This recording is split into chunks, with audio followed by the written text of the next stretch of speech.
Al Jazeera Podcasts. I'm David Enders, and this is The Take. As Israel's war on Gaza, Lebanon, and Syria continues, we're coming to you on Sundays with a weekly roundup. Airdrops of aid are once more injuring Palestinians in Gaza. Israel intercepted the Handala. Today is Sunday, July 27. It is day 660 of the war in Gaza, where at least 59,733 Palestinians have been killed. On Sunday, Israel announced it would pause military operations in some parts of Gaza to allow aid to enter. But it is too late for many. So far, at least 127 Palestinians in Gaza have starved to death as Israel continues to severely restrict aid coming into the area. The Israeli military also announced it had dropped a small amount of aid from aircraft into Gaza on Sunday, a development that Hani Mahmoud, Al Jazeera's correspondent there, said would make little difference. There were also initial reports that at least 11 Palestinians were injured by the falling pallets of aid.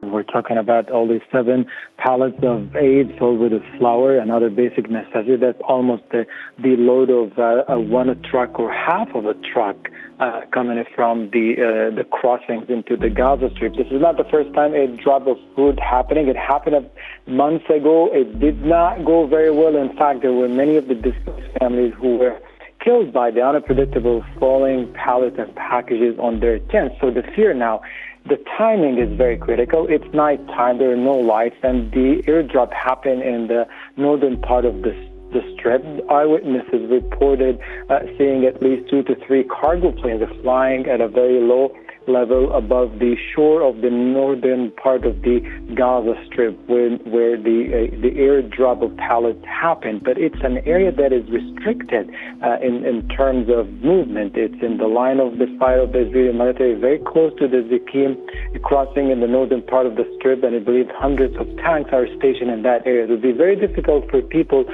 to verify or to get their hands on any of the aid dropped in that area. According to medical sources whom we spoke to earlier today, they said and confirmed that at this point we're going to see massive scale of starvation, mortality. So air dropping food or opening humanitarian corridor is a little too late now to save lives. 2 million people are hungry on having had any proper access to food for the past 140 days or a little over that. Whatever is done now is not going to save those who are dying inside the hospitals.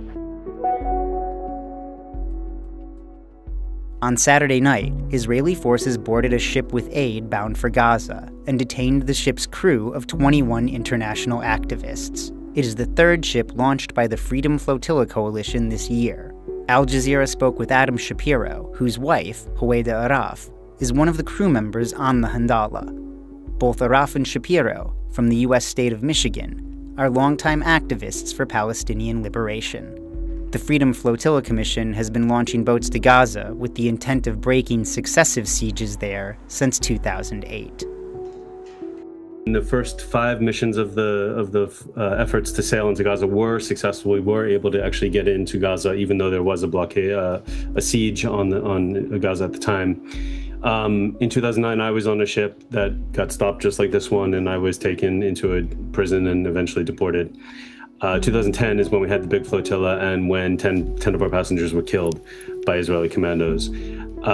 I think what we're seeing with the amount of response that there's been, whether it's with the ships, whether it's with people trying to arrive in Cairo and then go by land across and being stopped by, in that case, by Egyptian forces, or now efforts to call for a massive flotilla of civilian ships, we're seeing the consciousness of the world rise up.